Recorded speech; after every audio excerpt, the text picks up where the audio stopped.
हाडं आहेत की नाही? हाडं खूप मोठे मोठे हाडं आहेत. हे हाडं कुठून बनले? त्यानं गोळ्या घेतल्या काय हत्तीनं? जंगलातले हत्ती गोळ्या खाल्ल्या काय हाडं बनवायसाठी? का डॉक्टरकडे गेला हाडं बनवायसाठी?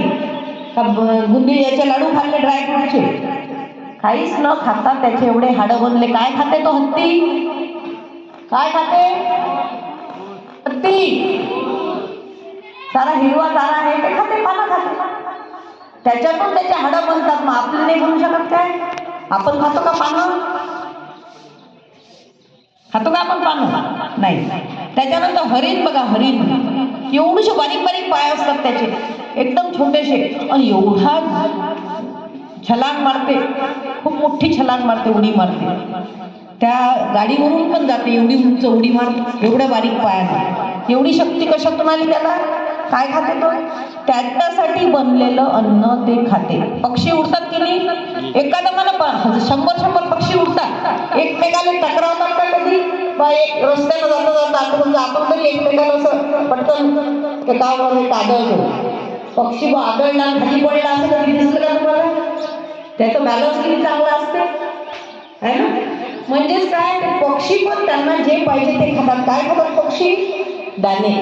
समजा धान्य असते कधी वरते ते खातात, किंवा मग त्या फळामधले बिया खातात. मिठू खाते की फळातल्या बिया, तर त्याच्या नावाने चांगले असतात. मला सांगा, आपले दवाखाने आहेत की? किती दवाखाने आहेत आपले? हजारो दवाखाने आहेत. डॉक्टर किती आहेत? हजारो करोडो डॉक्टर आहेत. औषधा किती आहेत? अरबो खरबो औषध आहेत, इंजेक्शन आहे.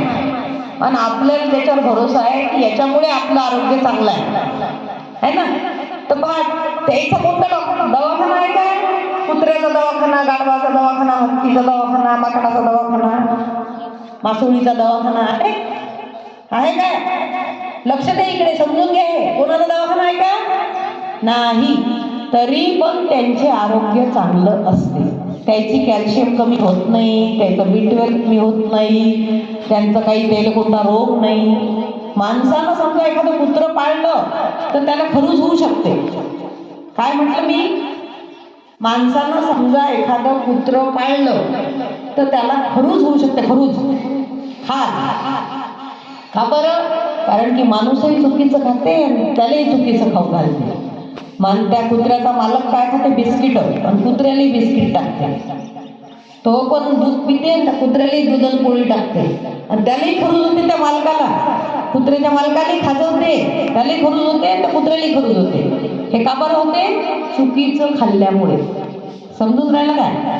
तर आपल्याला हे समजून घ्यायचं आहे की काय बरोबर आहे, काय चुकीचं आहे ना? आता जिवंत अन्न म्हणजे कोणतं? की समजा आता तुम्ही केळ घेतलं खाल्लं, हे जिवंत आहे. आपण म्हणतो का केळाला फोडणी देतो मी, थांबा. केळाला फोडणी दिली का तुमच्या आईनं कधी? का केळ फोडणी देऊन कोणाला दिलं असं प्लेटमध्ये? काहीच नाही. केळ घेतलं, हातात घेऊन दिलं, सोललं, खाल्लं. आता आपण काय म्हणतो की कच्चं आहे बा. कच्चं नाही आहे. टमाटा